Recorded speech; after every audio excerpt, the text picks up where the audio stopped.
Ngobras, ngobrol bareng spesialisnya.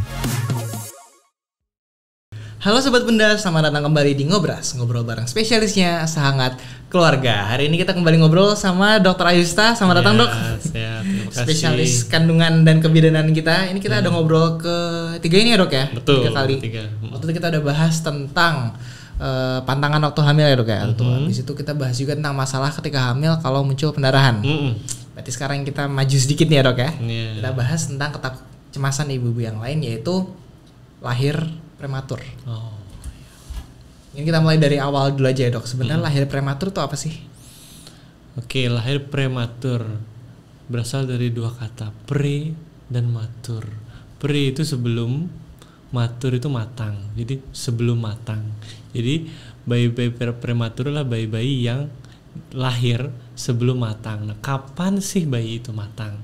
Jadi definisi dari persalinan untuk kelahiran prematur adalah persalinan yang terjadi sebelum umur kehamilan 37 minggu. 37 minggu. Yes, 37 minggu itu 37 minggu ke atas itu sudah termasuk matur atau matang. Jadi dia sudah siap menghadapi tantangan dan cobaan di dunia luar. Seperti itu. Jadi kalau sebelum itu dia belum terlalu siap untuk menghadapi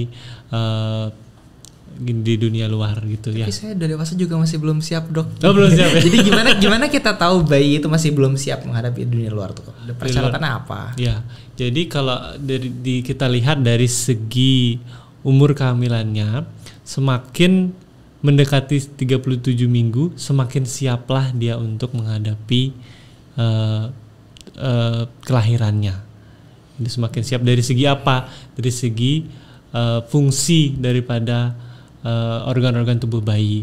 Mungkin bayi-bayi prematur itu memang sudah bagus dari segi organ-organnya sudah terbentuk dengan sempurna, baik dari segi paru-paru, jantung, organ pencernaan, organ perkencingan, semua sudah terbentuk dengan sempurna. Tetapi fungsinya belum maksimal. Nah, fungsi yang belum maksimal inilah yang akan bisa menyebabkan gangguan-gangguan yang bisa terjadi pada saat si bayi prematur ini lahir ke dunia. Seperti itu.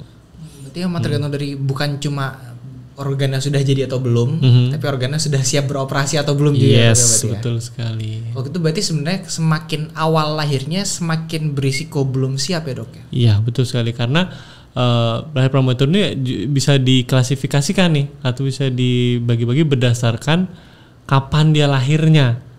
Gitu. Ada kelompoknya juga. Ada kelompok-kelompoknya juga. Jadi kita bisa menilai seberapa siap dia untuk lahir. Dan itu juga mempengaruhi kita dalam berkoordinasi dengan dokter spesialis anaknya untuk dalam penanganannya dia setelah bayi itu lahir. Nah, jadi pembagian itu kalau misalnya dia lahir di umur kehamilan kurang dari 24 minggu sampai 24 minggu itu namanya extremely preterm. Prematur yang ekstrim. Jadi sangat ekstrim gitu. Terus kalau dia lahir di umur kehamilan kurang dari 32 minggu atau sampai 32 minggu itu namanya very preterm. Kalau yang di antara umur kehamilan 32 sampai 34 minggu itu dia moderately preterm. Moderate preterm. Ya, dan yang terakhir yang paling siap, bayi prematur yang paling siap untuk lahir itu yang adalah late preterm. Jadi di antara 34 sampai 36 minggu gitu. Berarti idealnya 37. Yes, berarti betul. di sebelum itu semuanya hitungannya preterm ya, Hitungan seharusnya. prematur. Tapi kalau dari 34 37 itu late preterm, jadi preterm ujung. Yes. Habis itu kalau 34 ke bawah sampai 32 itu berarti moderate preterm, preterm tengah-tengah. Yeah. Habis itu kalau 32 ke bawah itu berarti very preterm. Habis itu kalau misalkan dari 24 ke bawah lagi itu extremely preterm. Yang sangat-sangat belum siap itu berarti. Iya, sangat belum siap dan kemungkinan memerlukan penanganan yang lebih intensif lagi. Dia akan masuk ke ruang intensif khusus bayi prematur, masuk ke dalam inkubator, memerlukan pematangan paru lagi dari dokter anak. Ya. Maka napas saja belum siap berarti, Dok. Iya, betul. Karena yang paling penting daripada itu adalah pernafasan si bayi. Kalau dia sudah bisa bernafas, jantungnya akan baik dan semua peredaran darah akan lebih baik. Seperti itu. Prematur ini kan berarti sangat berisiko bagi bayinya dan juga bikin panik bagi ibunya ya. Betul sekali. Jadi ini kan bukan hal yang desirable, bukan hal yang diinginkan sebenarnya itu kan ya dok ya. Karena kita mau bayi kan pasti tidak preterm tapi on time ya. Jadi minimal idealnya 37 minggu tadi itu. Kalau gitu sebenarnya ada nggak sih dok penyebabnya terjadi kelahiran prematur begini tuh? Ya, jadi kalau penyebab dari kehamilan prematur itu kita bisa dibagi menjadi 3 faktor dari bayinya, faktor ibunya, dan faktor di luar 2 itu, gitu, atau faktor lingkungan, gitu. Nah, kalau dari faktor ibunya, kemungkinan ibunya itu ibunya merokok, minum-minuman beralkohol, kemungkinan. Itu bisa meningkatkan risiko. Itu bisa meningkatkan risiko preterm dari faktor ibunya, atau kehamilan yang kembar. Lebih dari satu itu mempengaruhi karena dia mengalami peregangan yang berlebihan dibandingkan biasa yang seharusnya. Kalau dia misalnya bayinya hanya satu kan peregangannya biasa. Kalau misalnya dia dengan bayinya kembar, dua bayi yang ada di dalam rahim itu, rahimnya akan lebih meregang. Ini yang kita sempat bahas juga nih ya dok ya, apa namanya distensi ya? Iya, distensi gitu. Ya. Jadi itu juga bisa menyebabkan berisiko untuk terjadi kehamilan yang prematur.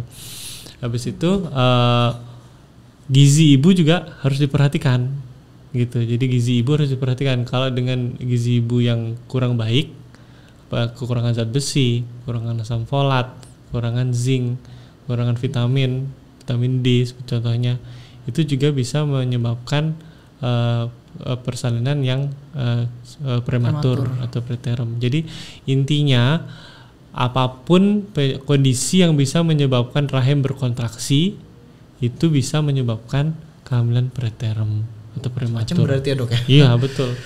Rahim kontraksi itu berarti ada masalah hormon juga bisa berarti dok ya? Bisa masalah hormon. Yang tadi yang kita sempat bahas juga tempo hari ya. Iya.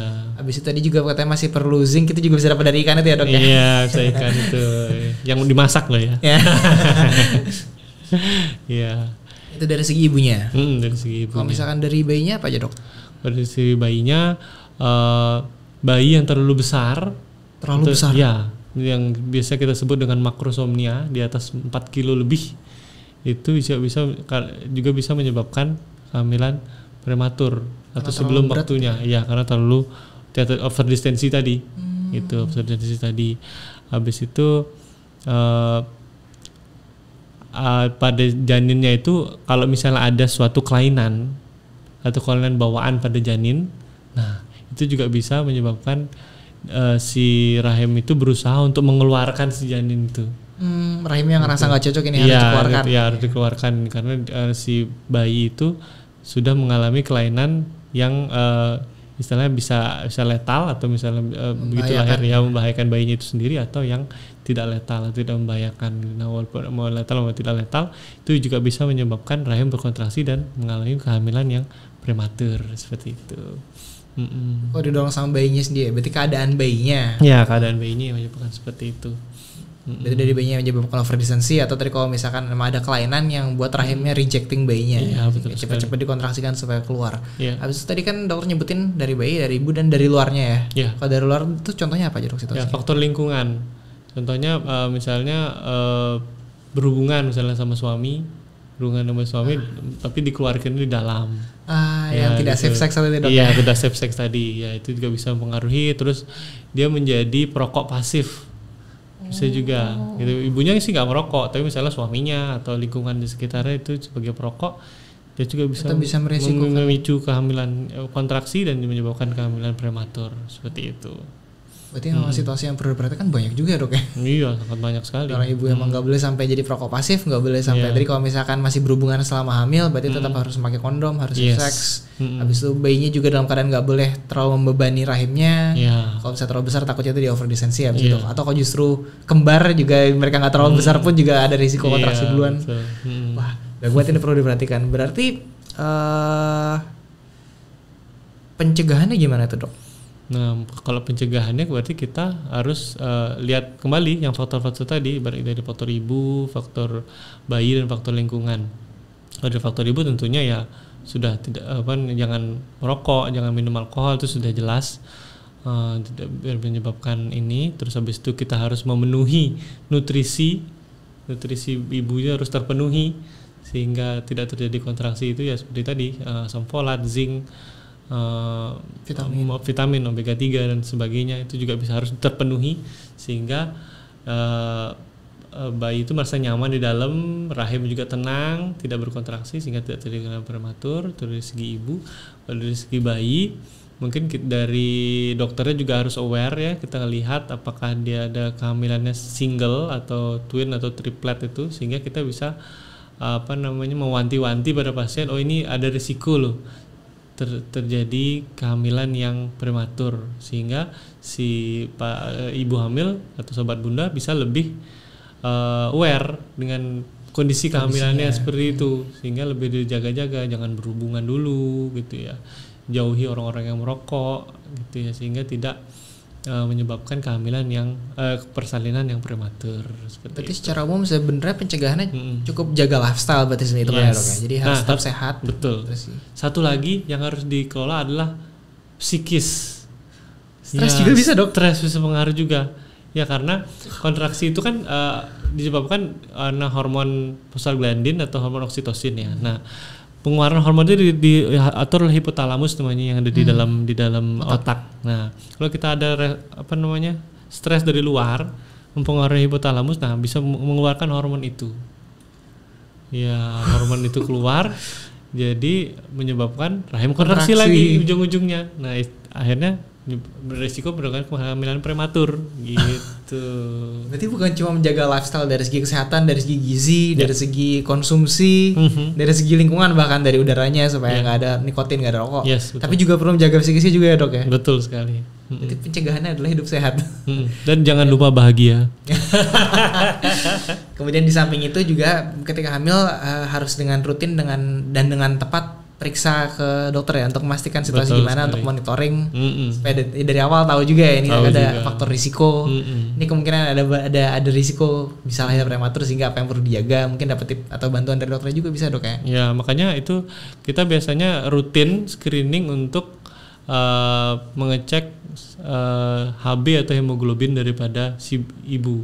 Kalau misalnya karena kalau misalnya HB-nya rendah itu juga berisiko terjadi kehamilan prematur. Jadi kita cek untuk darah lengkapnya, kita cek, lalu kita cek untuk penyakit-penyakit yang bisa menyebabkan kehamilan prematur atau bisa mempengaruhi bayinya, kita cek juga gitu, yang sering terjadi. Jadi sangat penting untuk melakukan pemeriksaan secara rutin ke dokter spesialis kandungan atau ke fasilitas kesehatan yang terdekat seperti itu.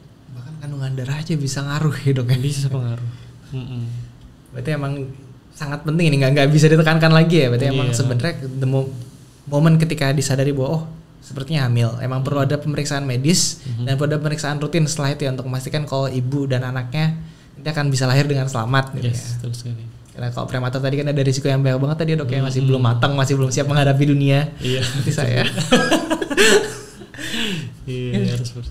Jadi sebenarnya dari selama berarti sebenarnya dok ya, selama lifestyle bisa dijaga, selama psikis bisa dijaga, dan selama monitoring dan rutin, sebenarnya ibu-ibu tidak perlu takut, tidak perlu cemas berarti sebenarnya ya, soal kelahiran prematur, karena apabila ada risikonya pun pasti bisa diantisipasi lebih awal gitu berarti ya dok ya.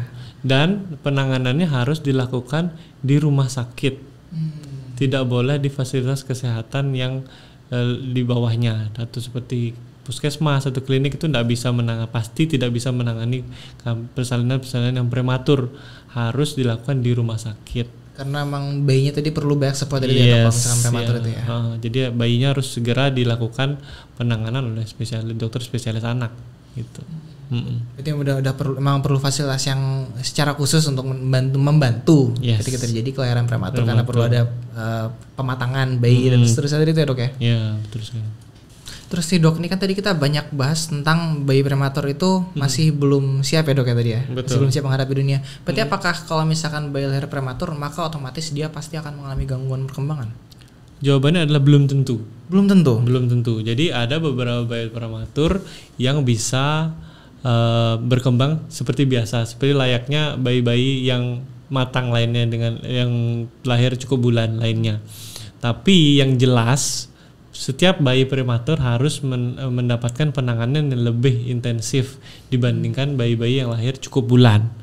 Tapi mengenai perkembangannya, ada bayi-bayi prematur yang berkembang seperti biasa layaknya bayi-bayi yang lahir cukup bulan gitu. Jadi tidak semua bayi-bayi yang lahir prematur itu akan terjadi gangguan perkembangan, gangguan pertumbuhan atau gangguan kognitif nantinya di secara otaknya. Itu sangat tergantung dari satu nutrisi ibu, terus tadi yang seperti saya bahas tadi yang di depan, kapan dia lahir. Jadi semakin dekat dia dengan termnya itu, semakin dekat dengan termnya dia semakin bagus seperti perkembangannya gitu. Itu sangat tergantung dari itu. Jadi tidak semua bayi prematur itu akan mengalami gangguan perkembangan. Berarti sebenarnya jatuhnya bukan pasti mengalami, tapi ada risiko mengalami dan lebih tinggi karena tadi belum siap itu ya. Tapi kalau dirawat dengan intensif supaya dibantu kesiapannya, masih bisa tumbuh dengan normal sebenarnya, Dok ya. Betul sekali. Jadi bagi sobat bunda sebenarnya tidak perlu cemas mengenai lahir prematur, tapi kalau misalkan masih ada kecemasan, silakan periksakan langsung ke profesional medisnya. Oleh karena itu jangan lupa subscribe channel kita di Puri Bunda TV, nyalakan juga lonceng notifikasinya, atau kalau mengikuti ini dari Spotify jangan lupa untuk follow kami. Kemudian jangan lupa juga follow Instagram kami di @puribundahospital, @puribundatabanan, dan @ivf.bali. Terima kasih banyak, Dok, sudah mau mampir lagi ngobras. Jangan kapok-kapok ya, Dok. Iya, siap. Kalau ada undangan lagi saya siap datang. Asik, kalau gitu nanti kita ngobrol-ngobrol lagi ya, Dok ya. Terima kasih juga bagi sobat bunda sudah mengikuti ngobras, ngobrol bareng spesialisnya Sehangat Keluarga.